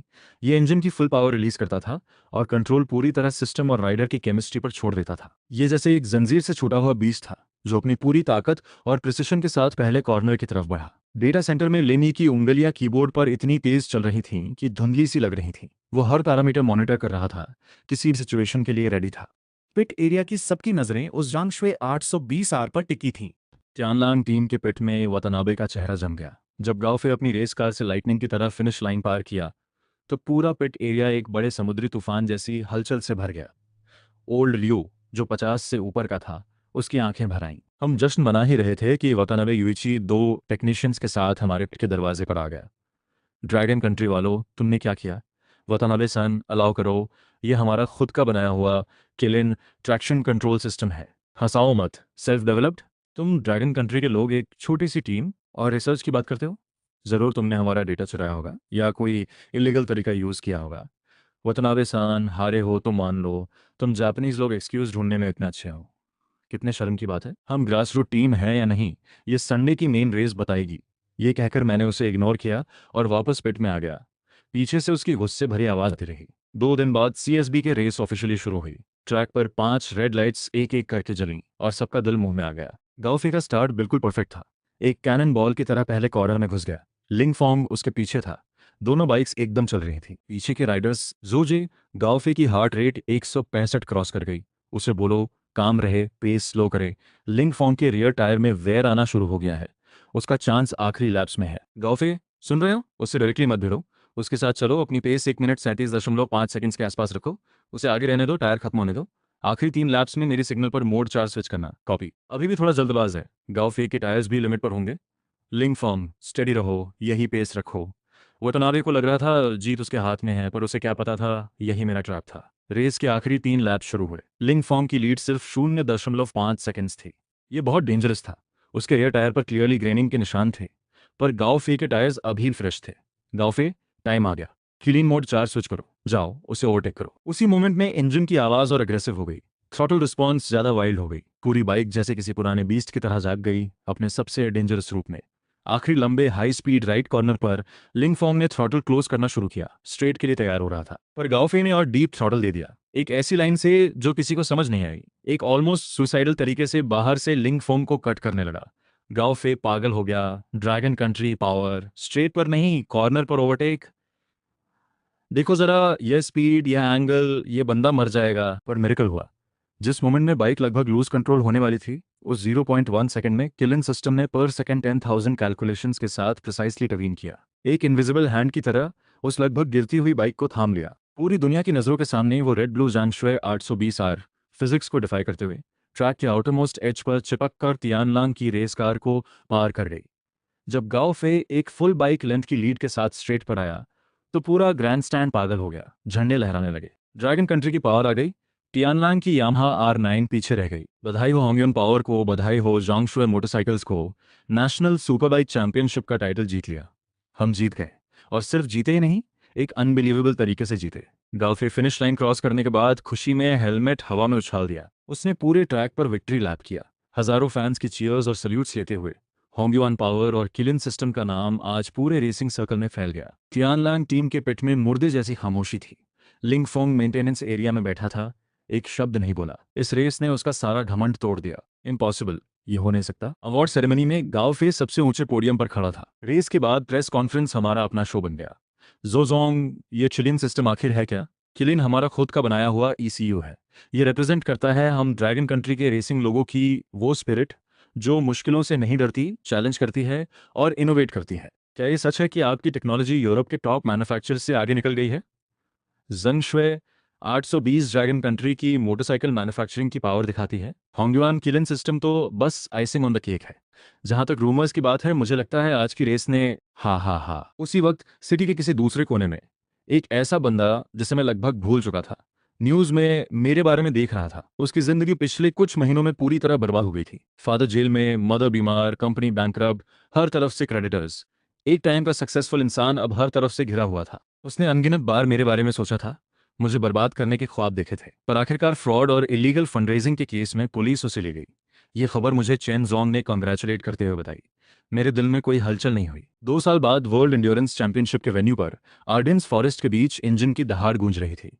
मैं पिट के ऑब्जर्वेशन डेक पर खड़ा था। अब मेरी आइडेंटिटी होंगयुआन पावर टीम का टेक्निकल डायरेक्टर नहीं, बल्कि होंगयुआन किलिन टेक्नोलॉजी का सीईओ था। 2 साल पहले उस जीत ने हम सबकी जिंदगी बदल दी।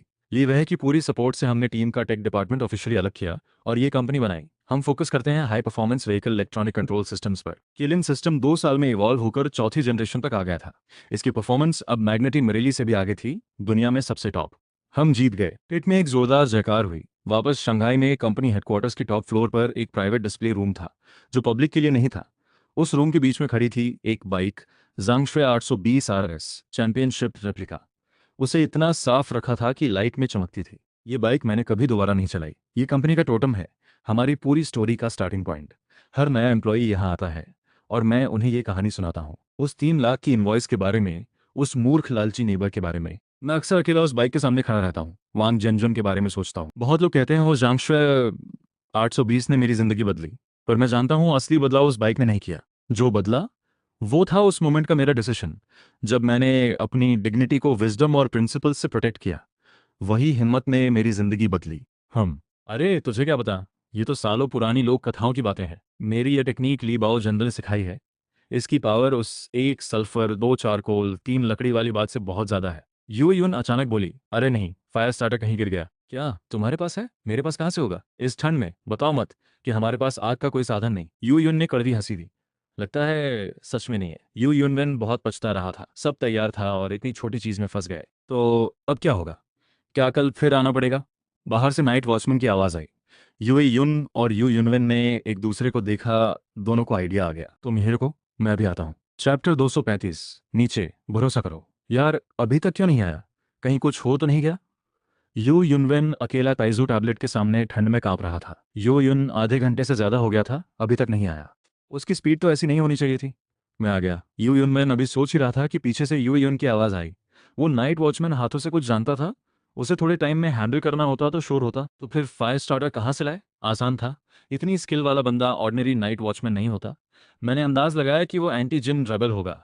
सीधे बात की तो सही निकला, उसने खुद फायर स्टार्टर दे दिया। यू युनवेन ने हाँ में सिर हिलाया। वो यूए यून को गन पाउडर सेट करने में हेल्प कर रहा था और धीरे धीरे बोला, नॉर्थ के रेबल्स में ज्यादातर अच्छे लोग होते हैं।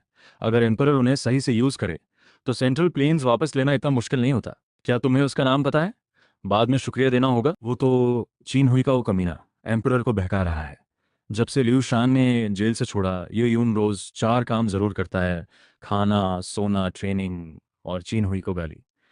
जल्दी में था, नाम पूछने का टाइम नहीं मिला, पर एक्सेंट सुनकर लगा शानडोंग का था। मौका मिला तो जरूर शुक्रिया करूंगा। यूएन ने नाइट वॉचमैन से लिया हुआ फायर स्टार्टर सेट किया। चलो दूर हो जाओ, इस बार गन पाउडर बहुत ज़्यादा है। फ्यूज़ लंबा रखने की कोशिश करता हूँ, वरना एक स्टोन टैबलेट के लिए हम दोनों की जान जाएगी। ये बहुत बुरा होगा। यू यूनवन ने हाँ में सिर हिलाया। एक्सपर्ट काम एक्सपर्ट पर छोड़ दो। उस ढेर को देखकर जो ऑलमोस्ट उनकी हाइट तक था, उसके दिल में थोड़ी घबराहट आई। क्या उसे दीवार के पास खिसका दें? यूयुन ने कोई जवाब नहीं दिया। वो ध्यान से काम में लगा था। पहले मुझे लग रहा था गन पाउडर थोड़ा कम है, पर अब जब सामने खड़ा हूं तो अंदर से डर लग रहा है। बैटलफील्ड पर जिन वुशु का सामना करते वक्त भी ऐसा नहीं हुआ था। यू यून ने फायर स्टार्टर निकाला।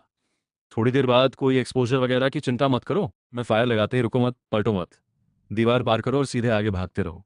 ओके, यू यूनवेन ने हामी भरी। यूए यून ने झुककर फायर स्टार्टर को फ्यूज के पास लाया। अच्छा हुआ येलो पेपर में लिपटा था, वरना ओस में भीग कर फ्यूज जलती ही नहीं। सस। एक फायर स्नेक तेजी से टारगेट की तरफ दौड़ी। अरे इतनी तेज है, भागो। यू यून जोर से चिल्लाया और यू यूनमैन के साथ दीवार फांद गया। यू यून चाहे कितना जोर से चिल्लाए, थोड़ी देर बाद एक्सप्लोजन की आवाज और भी जोरदार होगी। यूए जनरल रुकिए, मैं थोड़ा। रुकना नहीं, भागो। यू यून ने कुछ समझाने का टाइम नहीं लिया, नाइट वॉचमैन का हाथ पकड़ा और तेजी से ताइमेओ से दूर भागा। ये सच में जानलेवा था। नाइट वॉचमैन ने यूए यून का हाथ छोड़ा और तेजी से साथ भागा। नहीं जानता यूए यून ऐसे क्यों कर रहा है, पर उसका एक रीजन जरूर होगा। अभी बस फॉलो करो। 2 टर्न्स के बाद यूए यून रुका। इतनी दूर काफी है। नाइट वॉचमैन थोड़ा कंफ्यूज था। यूए शोजांगजुन, ये क्या? अभी बताता हूँ। यूए यून ने माथे पर शिकन डाली। अभी तक ब्लास्ट क्यों नहीं हुई? कहीं ओस से फ्यूज भीग तो नहीं गई? ऐसा कैसे होगा? मैंने उसका पूरा इंतजाम किया था। घबराओ मत, फ्यूज को थोड़ा टाइम दो। यूए यून की बात अभी पूरी भी नहीं हुई थी कि एक जोरदार धमाका हुआ। साथ में एक चमकदार व्हाइट लाइट भड़की टाइमियों की दिशा से। एक बड़ा फायरवॉल आसमान में उठा। उस तेज रोशनी में एक प्रेशर वेव चारों तरफ फैल गई। लकड़ी की इमारतें, बड़े पत्थर, सब उसके सामने कागज की तरह टुकड़ों में उड़ गए। धड़ाम धड़ाम धड़ाम, फिर एक के बाद एक तेज आवाजें आईं और आसमान से बारिश की तरह मिट्टी और पत्थर गिरने लगे। यूए यून और बाकी लोग काफी दूर भाग चुके थे, फिर भी बचना मुश्किल था। उस पहरेदार की तो जान ही जाते जाते बची। एक बड़ा पत्थर उसके सिर के पास आकर गिरा। दूर से एक तेज और दर्दनाक चीख सुनाई दी। थोड़ी देर बाद अनगिनत मशाले लेकर लोग ताइमियाओं की तरफ दौड़ते दिखे। अरे काफी तेज हैं ये लोग, काम हो गया, अब भागो। यू यून को एक्सपीरियंस था, ये कोई छोटी बात नहीं थी। कल तक शायद शहर के दरवाजे बंद हो जाएं, तब पकड़े जाने का डर था, इसलिए जल्दी भागना जरूरी था। ठीक है, मैं भी तुम्हारे साथ भागता हूँ।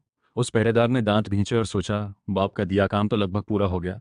अगर अभी नहीं भागा तो खुद भी फंस सकता हूँ। जैसे ही वो तेज धमाका हुआ, बियांजिंग की रखवाली करने वाले जिन सेना के कमांडर ने तुरंत तैयारी कर ली। पर शुरू में उसे लगा कि सॉन्ग की फौज ने रात को हमला किया है, इसलिए उसका पूरा ध्यान आर्मी कैंप और अनाज के गोडाउन वगैरह पर था।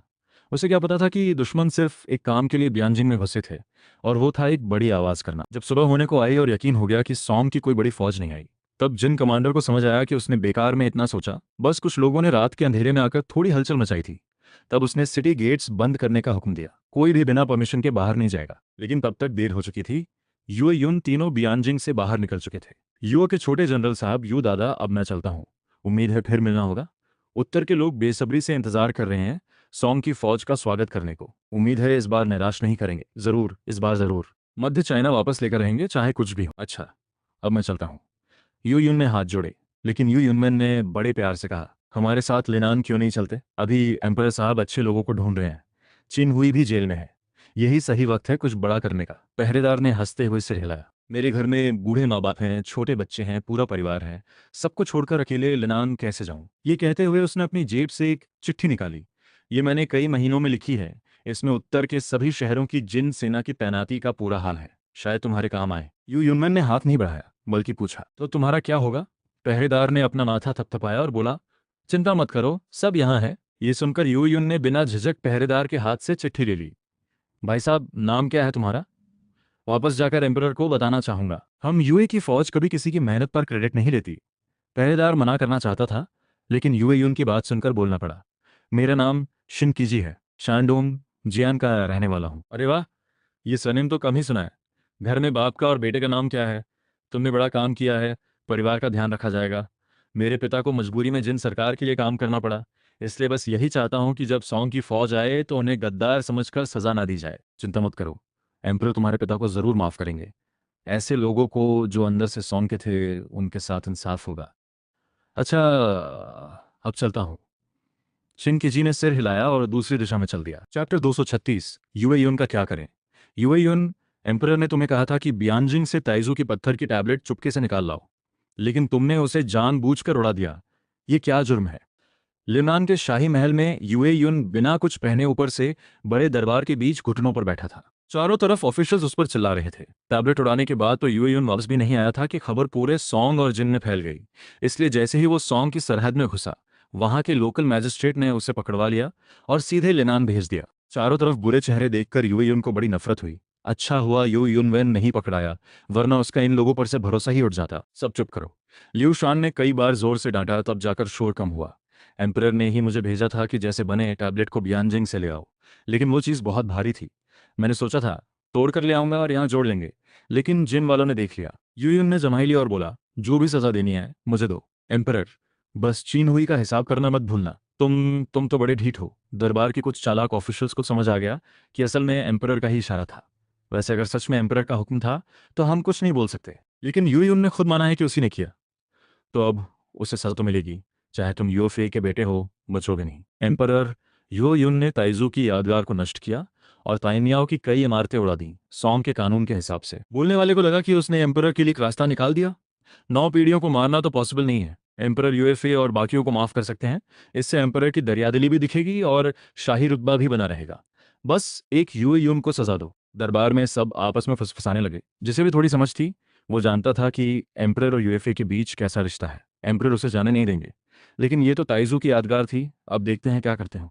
सबकी नजरें शांत बैठे यूएफए पर गई। वो ऐसे बैठे थे जैसे उनसे कोई मतलब ही नहीं। कुछ लोग जो कुछ और देखना चाहते थे निराश हो गए। लिू शान ने भी यूएफए का चेहरा देखा। यूए युन को मैंने ही भेजा था, तो उसे सजा देना कैसा? और 9 पीढ़ियों को मारना तो बिल्कुल नहीं होगा। मिनिस्ट्री ऑफ जस्टिस के हेड, तुम बताओ यूए युन को क्या सजा दी जाए? नए मिनिस्टर ऑफ जस्टिस वांग शू उठे और धीरे धीरे बोले, मौत की सजा होनी चाहिए, लेकिन उसकी पिछली सर्विस और इस बार की नीयत देखते हुए सजा कम करके लिंगनन भेजा जाए। लिंगनन? इतनी हल्की सजा? वांग शू बड़े हैं तो क्या, हम अभी जवान हैं, जल्दी नहीं मरेंगे। वांग शू की बात तुरंत काटी गई। सबसे पहले उनके डिप्यूटी मिनिस्ट्री ऑफ जस्टिस के वाइस मिनिस्टर ने हमला किया। वांग दादा, ये ठीक नहीं। काम अलग है, गलती अलग है, दोनों को मिला नहीं सकते। अगर ऐसा डिसीजन लिया तो बाकी ऑफिशियल्स नाराज होंगे। उसकी सर्विस का इनाम पहले मिल चुका है, तो गलती की सजा एम्परर को देनी चाहिए। मेरी राय है कि इतने बड़े जुर्म में 3 पीढ़ियां सजा पाएं। हाँ, यूएफए साहब की पुरानी सर्विस को देखते हुए उन्हें रोका जा सकता है। बाकी सर्विस से वो जुर्म की भरपाई कर सकते हैं। ये बंदा या तो पागल है या फिर वेजन जैसा, जो जानबूझकर आग में कूद रहा है। लिू शान को उसकी बात बेकार लगी। तुम्हारी पहली बात तो एक तरफ रख देते हैं, लेकिन आखिरी बात सुनो। बेटे को मारकर बाप से उम्मीद रखना कि वो तुम्हारे लिए लड़ेगा? वाह, क्या दिमाग है। डाली टेम्पल के चीफ, बताओ यूए यून का क्या किया जाए? डाली टेम्पल चीफ समझदार था। वो जानता था कि एम्परर यूए यून को बचाना चाहते हैं, लेकिन इतने ऑफिशियल्स के सामने खुलकर कैसे कहे? नहीं कह सकते। वो अफसोस भरे मन से सोचने लगा, ये पत्थर की टैबलेट असल में दरबारी ऑफिशियल्स की आखिरी लाइफलाइन थी। शायद 100 साल बाद वो टैबलेट भी एक लेजेंड बन जाती और कोई उस पर भरोसा नहीं करता। मेरी राय है कि यूएई को मौका दिया जाए कि वो अपनी गलती सुधारे। वो खुद अच्छा पत्थर चुने, एक नई टैबलेट बनाए जैसी ताइजू की थी। फिर एम्परर खुद उस पर वही 3 शब्द लिख दे। डाली टेम्पल चीफ को लगा कि यह आइडिया दोनों साइड्स को खुश करेगा, लेकिन दोनों साइड्स ने मिलकर इस आइडिया को रिजेक्ट कर दिया। ऑफिशियल्स को नई टैबलेट नहीं चाहिए थी। एम्परर अभी जिंदा हैं, जो लिख सकते हैं वो मिटा भी सकते हैं। हमें ताइजू की टैबलेट चाहिए थी, जो असल में जाओ कॉन्गियन ने लिखी थी। सच यह है कि ताइजू की टैबलेट इसलिए इंपॉर्टेंट नहीं थी कि उनकी अचीवमेंट्स कितनी बड़ी थी, बल्कि इसलिए थी कि जाओ कॉन्गियन फाउंडिंग एम्परर थे। उनके ऊपर कोई नहीं था। ताइजू के जमाने में चाहते तो किसी विद्वान को भी मार सकते थे और कोई कुछ नहीं कर सकता था। लिू शान भी मान चुके थे। मैंने यू युन को इतनी दूर भेजा था उस टैबलेट को उड़ाने के लिए, ताकि तुम ऑफिशियल्स की पकड़ से आज़ाद हो सको। यहाँ तक कि उस बदमाश चिन्ही को मारना भी इतना आसान नहीं था। और अब तुम कह रहे हो नई टैबलेट बनाओ? ये तो खुद अपने हाथों से फिर वही जंजीर पहन लेना होगा। बिल्कुल नहीं। लूजाई, तुम बताओ यूए युन का क्या होना चाहिए? लिू शान ने इंपीरियल सेंसर लूजाई की तरफ देखा। वो समझेंगे उनका इशारा? लूजाई ने थोड़ा सोचा, फिर धीरे से बोला, मेरी राय में यूए युन जनरल की नीयत अच्छी थी, बस एग्जीक्यूशन में थोड़ी गड़बड़ी हो गई। मेरा सजेशन है कि 3 महीने की सैलरी काटी जाए, ताकि आगे के लिए सबक हो। क्या सिर्फ 3 महीने की सैलरी? ये सुनकर न सिर्फ दरबारी बल्कि यूए युन भी हैरान था। भाई, मेरी इस लूज आई से क्या पहचान है? इतना मेरी तरफ कैसे है? लूज आई की बात सुनकर एक खड़े ऑफिशियल ने तुरंत डरा। लूज आई, ये क्या बेशर्मी की बात कर रहे हो? इसकी आवाज पर बहुत से ऑफिशियल्स ने हाँ में सिर हिलाया और लूज आई को गुस्से से घूरने लगे। मैंने बस वही कहा जो मेरे जमीर ने कहा। रही बात जांग साहब की, लू यो ने उस इंसान को देखा जिसने उस पर पहले हमला किया था और ठंडी हंसी हंसा। जांग साहब मुंह से बड़ी बड़ी बातें करते हैं, लेकिन अंदर से बहुत गंदे हैं। याद है ना, मैं इंपीरियल सेंसर हूँ। चाहो तो बता दूं कि इस महीने तुमने उस जगह पर कितना खर्च किया? जांग साहब का मुंह खुला और फिर बंद हो गया। ये बंदा तो खुद को बर्बाद करने पर तुला है, ऑफिशियल से दुश्मनी ले रहा है, और तुम सब एक एक करके देखो खुद को। क्या तुम इतने साफ हो? लू यो की नजर उन सभी ऑफिशियल्स पे गई जो अभी उसे घूर रहे थे। क्या देख रहे हो? अगर मुझे ज्यादा परेशान किया तो तुम सबकी कहानियां एक एक कर बताऊंगा। देखेंगे कौन शर्मिंदा होता है। ठीक है ठीक है। दरबार का माहौल बिगड़ता देख जाओडिंग बीच में आए। एम्परर, आप ही बताइए ना अपनी राय। हाँ एम्परर बताइए। जाओडिंग की बात से सब जाग गए। 9 पीढ़ी हो या 3, मौत हो या एग्जाइल, आखिरकार फैसला एम्परर का ही होना था। सभी ऑफिशियल्स भी जानना चाहते थे कि एम्परर आखिर काइजू के टैबलेट को अपनी मर्जी से उड़ाने वाले इस बंदे के साथ क्या करेंगे। चैप्टर 237, दरबार में मारपीट। जब सबकी नजरें उन पर आईं तो लिऊ शान ने बिना रुके सीधे बोल दिया, सजा? सजा क्यों दूं? मैं तो इसे इनाम देने वाला था। ये काम ढंग से नहीं हुआ, इसलिए मैं इसे ड्यूक तो नहीं बना सकता, लेकिन काउंट बना सकता हूँ। क्या ख्याल है ज़्याओ के काउंट का टाइटल कैसा रहेगा? लिऊ शान के ये कहते ही पूरे दरबार में हलचल मच गई। क्या सजा नहीं बल्कि इनाम? और वो भी ड्यूक लेवल का? तुम्हारे बाप भी ड्यूक नहीं हैं और तुम ड्यूक बनोगे?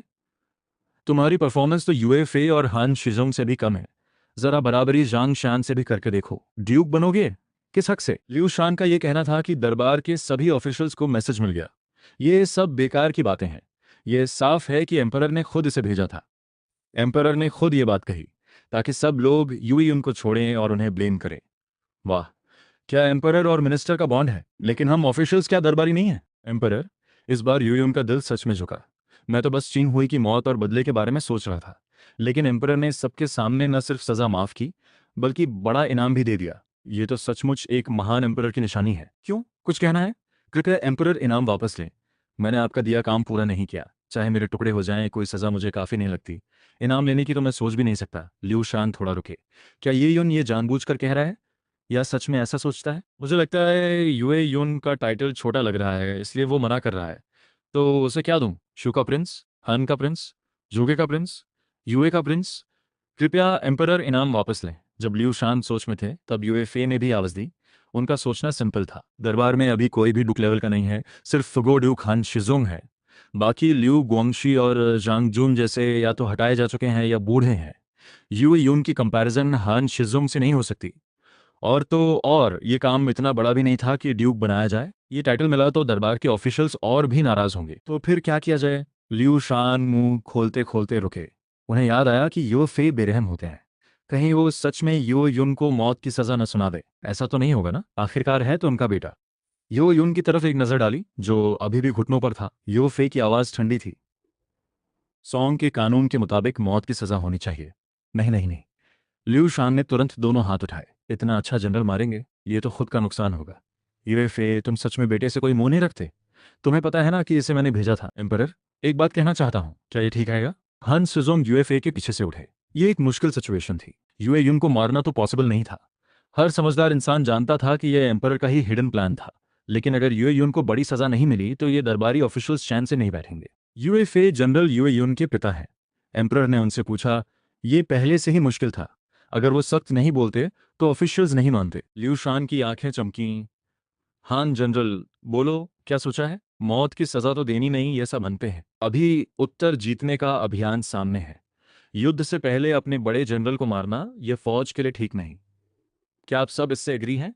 हान शिजोंग की यह बात सुनकर सबसे अग्रेसिव ऑफिशियल्स को भी नाक दबाकर मानना पड़ा। सब जानते थे कि उत्तर जीतना एम्परर के दिल की सबसे बड़ी ख्वाहिश है। यहाँ तक कि जाओली टेम्पल और वुहो टेम्पल बनाने का काम भी इसके बाद होता। वांग शू और ली गुआंग ने एक दूसरे को देखा और चुप रह जाने का फैसला किया। वो ऑफिशियल्स थे और उत्तर वापस लेना चाहते थे। वो चाइनीज थे, पहले अपनी धरती वापस चाहते थे। जाने दो, ठीक है, इस बार माफ करते हैं। आखिर सब जानते हैं कि एम्परर ने हम ऑफिशियल्स पर गुस्सा निकाला है। यूए युन तो बस एक पत्थर का खिलौना बना। लिऊ शान ने हान शिजोंग की तरफ देखा। वाकई इस बूढ़े के पास आइडिया था। एक बात से यूए युन की जान बच गई, लेकिन ताइजू की टैबलेट तोड़ने का जुर्म भी इग्नोर नहीं हो सकता था। वरना सॉन्ग की इज्जत कहाँ रहती? एम्परर की शान कहाँ रहती? हान शिजोंग की गर्जना पूरे दरबार में गूंजी। किसी की भी हिम्मत नहीं थी जवाब देने की। लिऊ शान चाहते तो ये कहते कि मुझे कोई फर्क नहीं पड़ता, मैंने शुरू से ही कहा था कि यूए युन को इनाम दूंगा। लेकिन हान शिजोंग की मजबूत आवाज सुनकर उनके मुंह से कुछ नहीं निकला। इसलिए मेरी राय है कि यूए युन को माफी के साथ उनकी गलती सुधारने का मौका दिया जाए। उन्हें मेरी टीम में भेज दो, मैं खुद उन पर सख्त नजर रखूंगा। अरे बाप रे, इतनी देर में बस यही निकाला?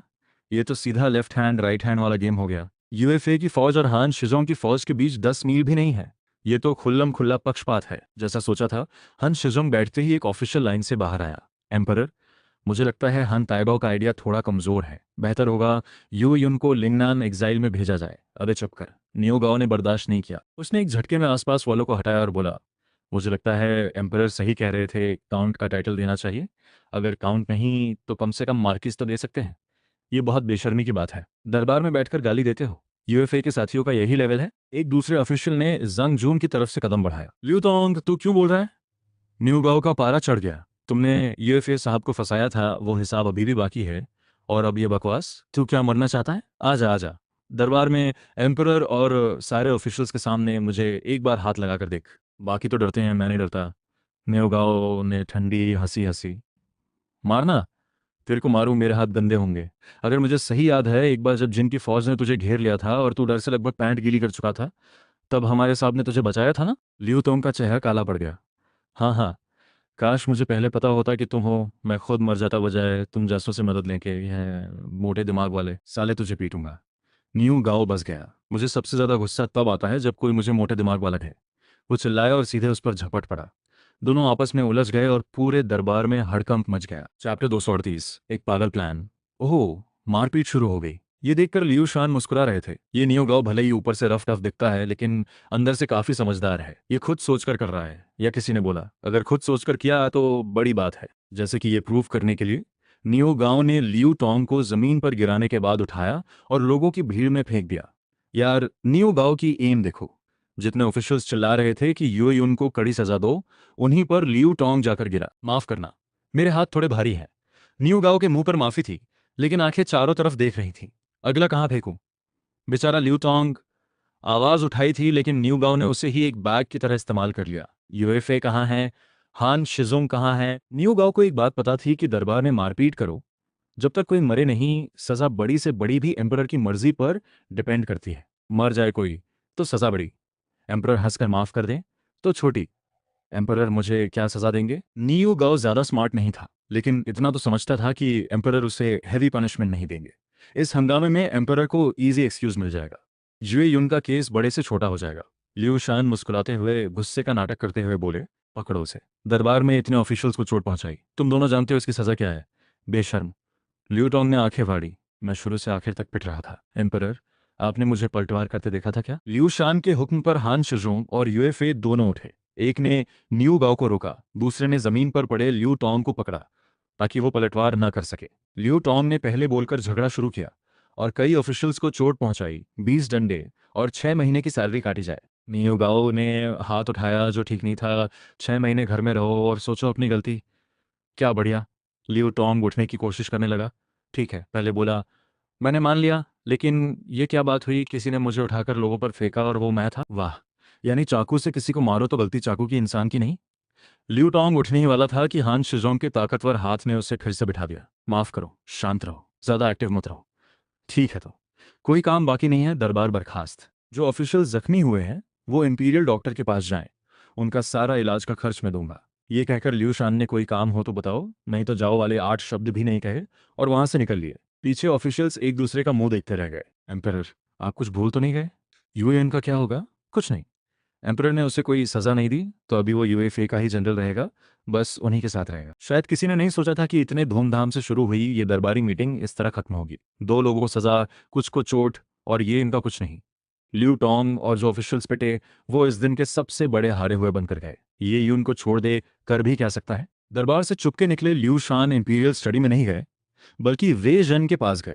पिछले आधे महीने से, जब से वे जन ने लियू शान को उबलते पानी के भट्टी का आइडिया दिखाया था, लियू शान ने एक ही बात कही थी कि ये प्रोजेक्ट मुझे चाहिए। लेकिन अब तक लियू शान को कोई बड़ा रिजल्ट नहीं दिखा था। बस बड़ा भट्टा, बड़ी केतली, और एक बार तो लोहे की पाइप से गर्म भाप निकलते निकलते वे जन खुद लगभग उबल गया था। एम्परर, चिंता मत करो, इस बार प्रॉब्लम पकड़ में आ गई है। वे जन पहले की फेलियर्स से अलग इस बार कॉन्फिडेंट था। हर बार फेल होने पर वे जन को कुछ ना कुछ नया समझ आता था, और अब उसे लग रहा था कि वो सक्सेस के करीब है। उसे अंदर से फील हो रहा था कि अगर ये चीज बन गई तो उसका नाम काई लून से कम नहीं होगा, जिसने पेपर बनाया था, बल्कि उससे भी बड़ा। पिछली बार भी यही कहा था।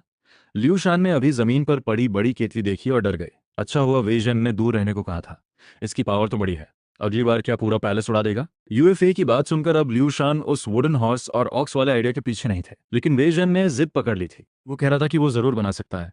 लियू शान को भी क्यूरियोसिटी थी कि अगर बन गया तो क्या होगा। आज के रोड्स तो पहले जैसे खराब नहीं है, तो शायद इसकी ज्यादा जरूरत भी ना हो। पिछली बार अलग था, इस बार अलग है। हुजूर, इस बार गारंटी है, यह आखिरी बार है। लियू शान ने सिर खुजाया। एम्परर, एक बड़ी प्लान है मेरे दिमाग में। अगर ये काम किया तो शायद आपका उत्तर जीतने का सपना जल्दी पूरा हो सकता है। क्या प्लान है? लियू शान ने गर्मी से परेशान होकर अपना रॉयल रोब उतार दिया। इतनी गर्मी है, इतना कोल जला दिया, इतना पानी उबाल दिया, बाहर भी इतनी गर्मी फील हो रही है। एम्परर, एक बड़ा जहाज बनाना है। सबसे पास के पोर्ट से निकलकर सीधे शांडोंग या यनयन के पास लैंड करना है। बंद करो ये बात। ये फे पहले ही बता चुके हैं कि ये आइडिया काम नहीं करता। विजन अभी शुरू भी नहीं हुआ था कि लियू शान ने उसे काट दिया। यूएफए ने बताया है कि हम उत्तर के इलाकों से अनजान हैं, सप्लाई लाइन कमजोर होगी और ऊपर से लैंड करने पर दुश्मन ज्यादा होंगे, हम कम। क्या तुम ये सॉल्व कर सकते हो? विजन ने बिल्कुल भरोसे से सिर हिलाया। हाँ, सॉल्व कर सकता हूँ, लेकिन वक्त चाहिए। लियू शाह ने देखा कि वो मजाक नहीं कर रहा। वो भी थोड़ा सीरियस हो गए। झूठ बोला तो जानते हो ना क्या होता है। हुजूर, मैं कभी एम्परर से झूठ नहीं बोल सकता। अगर एक घर से बड़ी खेती हो, एक पैलेस से बड़ा जहाज हो जिसमें हजारों सोल्जर्स और सामान भरा जा सके, और उसे हमारी सॉन्ग की आर्मी